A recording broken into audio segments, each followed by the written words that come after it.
அதனால ரகுபதி அவர்கள் பாவம் என்ன பண்றது, அம்மாட்ட இருந்த வரைக்கும் அவர் ஒரு நல்ல புத்தி சுவாதீனத்தோடு செயல்பட்டார். இப்ப பாவம் அவரால் புத்தி பிறண்டு போயிருக்கு. திமுக அமைச்சர் ரகுபதிக்கு புத்தி சுவாதீனம் இல்லை என கூறி பாஜக மூத்த தலைவர் ஹெச் ராஜா விமர்சனம் செய்துள்ளார். பொய், அதனால அந்த பொய்களை நாம் ஏற்க முடியாது.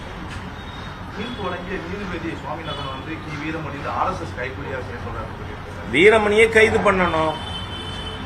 ஒரு நீதிபதியை அந்த மாதிரி இழிந்த வார்த்தைகளோட பேசி இருக்கின்ற வீரமணி சட்டவிரோதமாக செயல்படுறவர்.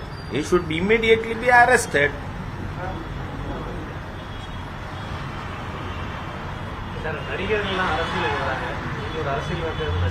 பாருங்க, இதுக்கும் அதுக்கு சம்பந்தம் இல்லை. நான் 1964 RSSல சேர்ந்தவன். எனக்கு 7 வயது இருக்கும் பொழுது. அதுக்கு இன்னைக்கு 61 ஆண்டுகள் ஆயிருக்கு. அதனால அதுக்கும் இதுக்கும் இது சம்பந்தம் இல்லை.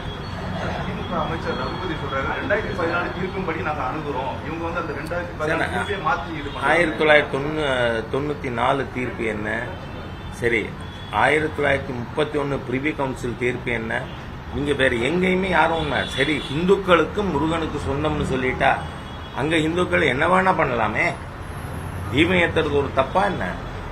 அதனால ரகுபதி அவர்கள் பாவம் என்ன பண்றது, அம்மாட்ட இருந்த வரைக்கும் அவர் ஒரு நல்ல புத்தி சுவாதீனத்தோடு செயல்பட்டார். இப்ப பாவம் அவரால் புத்தி பிறண்டு போயிருக்கு. அவ்வளவுதான். ஏன்னா அவருக்கு இருக்கிற இடத்தை பொறுத்து தானே. அதனால கடந்த அதிமுக ஆட்சியில இந்த மாதிரி பிரச்சனைகள் வரவே இல்லை. அப்ப அதிமுக இந்த விவகாரம் ரொம்ப கருத்து கூறல. இப்போ என்டிஏ அலைன்ஸ் போன